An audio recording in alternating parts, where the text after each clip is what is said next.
My name is Linda, and this is the story of the day my married son looked at me as if he didn't know me and simply walked away.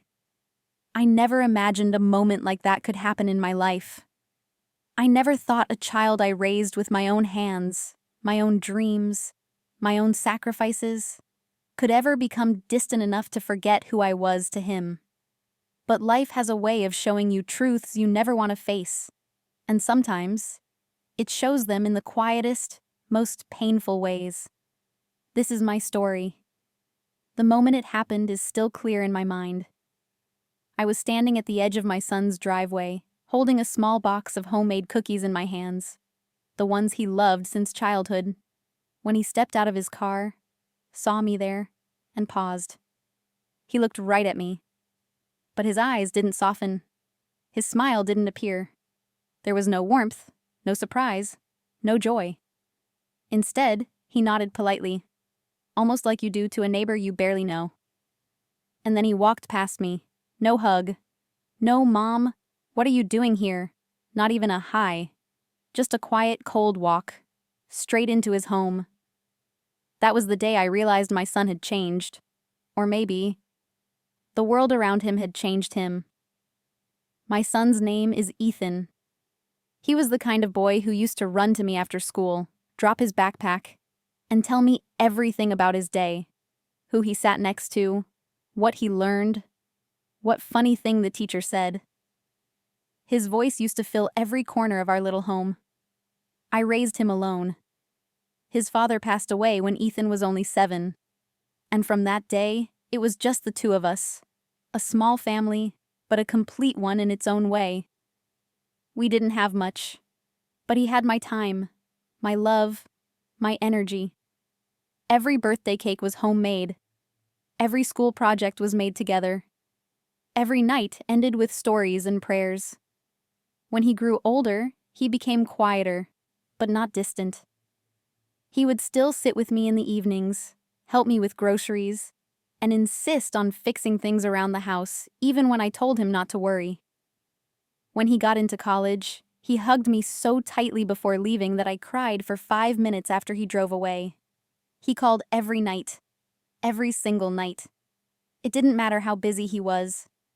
He would say, "Mom, I just want to hear your voice."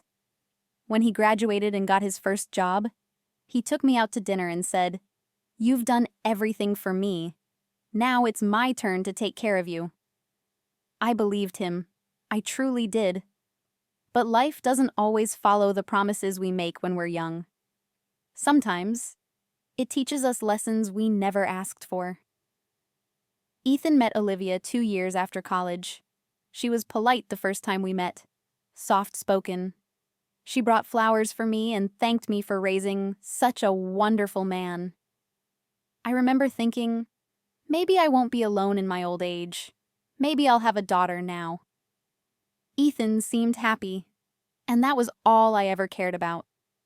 When they got engaged, I baked a big chocolate cake, just like the ones Ethan used to love. He hugged me and said, "It tastes exactly like when I was 10. I thought nothing would ever change between us. But subtle things began to shift.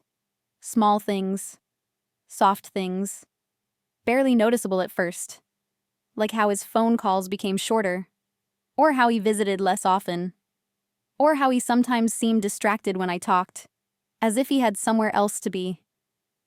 I told myself, he's building his own life now. This is normal.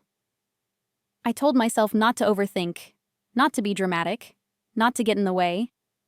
But after the wedding, things changed faster than I expected.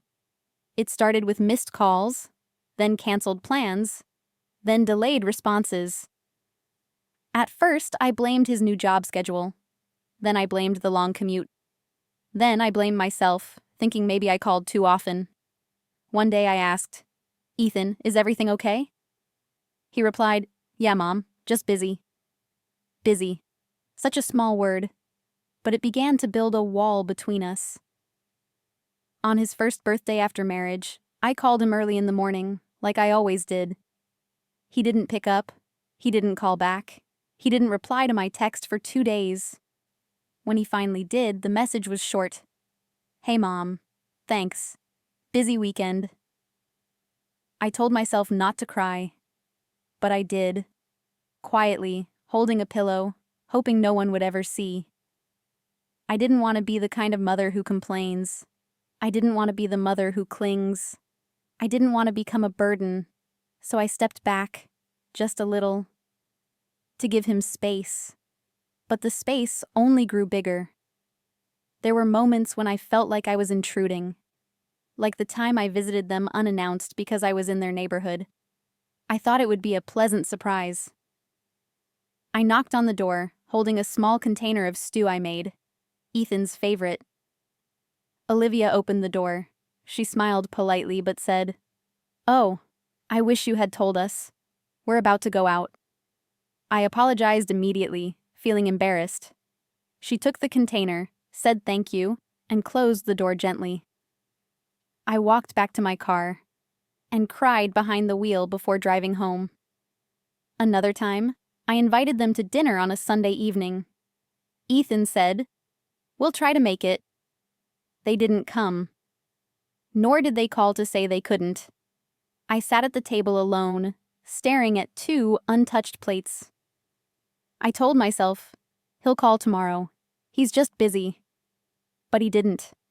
Weeks went by, then months. And one day, I realized something painful. I no longer knew the rhythm of my son's life. I didn't know what time he woke up. I didn't know what he liked eating these days. I didn't know if he was stressed or happy or tired. I didn't know him anymore. And I wasn't sure if he knew me. The day everything changed started like any ordinary morning. It was a Saturday, a quiet, cold morning. I woke up early, baked cookies, and thought to myself, I'll stop by Ethan's place. I haven't seen him in weeks. Maybe he'll be happy. I rehearsed what I would say. Something light. Nothing emotional. Nothing that would make me seem needy. But when I reached their neighborhood, I felt nervous. Something inside me whispered, maybe you shouldn't go. But I ignored it. I wanted to see my son. I parked across the street and walked toward the house. Their car pulled in just as I reached the driveway. Ethan stepped out first. I smiled. I raised my hand a little. "Hi, sweetheart," I said softly. He looked at me, but the warmth I expected, the warmth I always knew, wasn't there. His expression was tired, cold, almost formal. "Mom, what are you doing here?" he asked. Not in a loving way, not in a surprised way. In a way that made me freeze. Before I could answer, Olivia stepped out too. She gave a small sigh. Maybe she was tired, maybe she wasn't expecting me, but it felt like she didn't want me there. I held out the box of cookies. I baked these. I was nearby and thought I'd stop by. But Ethan didn't take the box. He didn't smile. He didn't even move closer. He just looked down and said, "Mom, next time, please call first. We're really busy today." Busy. Always busy. I nodded quickly, feeling embarrassment burn through my chest. "Of course. I'm sorry. I didn't mean to bother you." But he was already walking toward the door. No hug, no warmth, no moment of connection. I stood there holding the box of cookies, feeling like someone who didn't belong. It felt like I was standing in front of a house that had room for everyone. Except me. I said softly, "Ethan?" He paused at the door. For a moment, I hoped he would turn around. I hoped he would smile. I hoped he would remember the woman who raised him. But he simply said, "We'll talk later, Mom." Then he walked inside and closed the door. I stood there on the driveway, the cold wind brushing my face, the box of cookies shaking in my hands. That was the moment it hit me. My son had learned to live without me. I drove home slowly, blinking away tears the entire way. Every red light felt like a reminder. Every quiet moment in the car felt heavier than the one before. When I reached home, I sat on the couch without turning on the lights. I just sat, listening to the quiet. I told myself that children grow up, that they make their own lives, that it's natural. But there is a difference between distance and disappearance. And my son had slowly disappeared from my daily life. Days passed. He didn't call. He didn't text. Not even a simple, "Did you get home safe?" I waited and waited and waited. And in the silence, I learned something painful. Sometimes the people you gave everything to forget what you once meant to them. But life has strange ways of teaching you things. 1 week later, Ethan finally called. His voice was calmer, softer. "Mom, I'm sorry," he said. "I've been overwhelmed. Work's been stressful. I didn't mean to be cold." I listened quietly.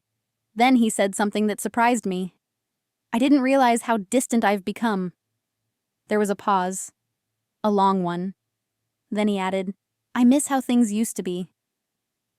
I felt my heart warm, not because he was apologizing, but because he finally realized something important. We talked for a long time that night. Not like mother and child, not like strangers, but like two people learning each other again. I didn't scold him. I didn't guilt him. I didn't remind him of my pain. I simply said, "I will always love you, but I also need you to remember, I'm still here." And he said softly, "I know, Mom. I'll do better." He did try after that. He called more. He visited sometimes. He invited me to dinner once or twice.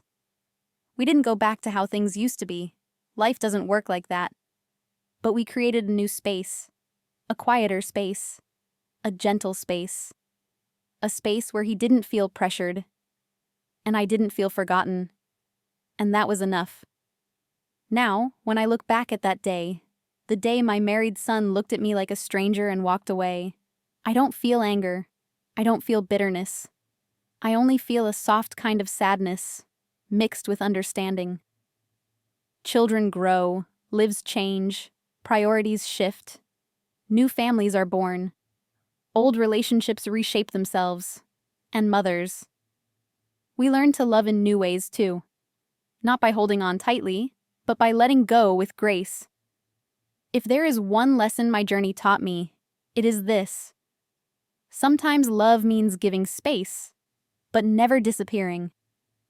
Sometimes love means stepping back, but always staying open. And sometimes the people we raise need to walk away a little, before they realize how much they still need us. I am still Ethan's mother, and he is still my son. Maybe not as close as before, maybe not in the same rhythm, but love doesn't disappear. It changes shape, and we learn to love it in whatever form it arrives. And that is enough for me.